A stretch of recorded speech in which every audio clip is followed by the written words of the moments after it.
Monique Salomon. I'm National Coordinator of Chincha Amakaya, which is a civil society alliance in land and agrarian reform in South Africa. I have 3 points that I want to connect with, coming from the deliberations yesterday and today. It's been really, really exciting, so I've been very happy to be part of this.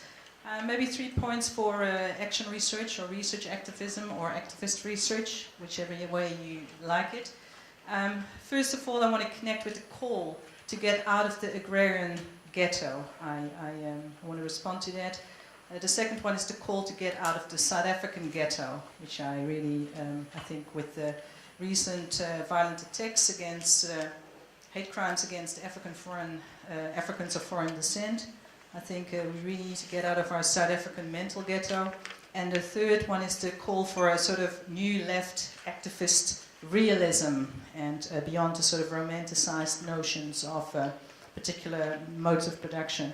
So the first one, the call out of the agrarian ghetto, I would like to suggest that maybe beyond the sort of Marxist development analysis and the value chain we maybe look at the sort of complex systems analysis and looking at non-linear dynamics.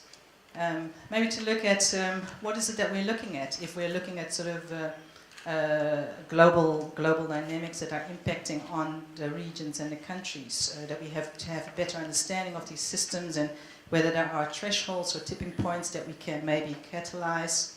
The second point is how to get out of the South African ghetto.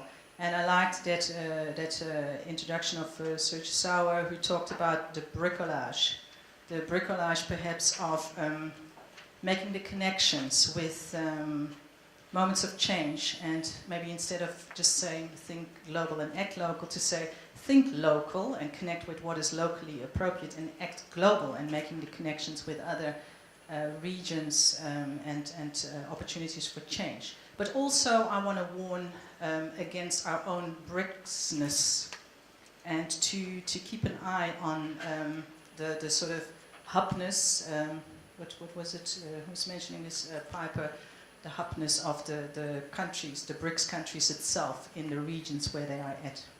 And the third one is the call for the new left activists' realism to maybe look at the notion of disruptive innovation as an innovation that was coined by Clayton Christensen and others, as innovations that overtake existing markets, often starting in remote markets and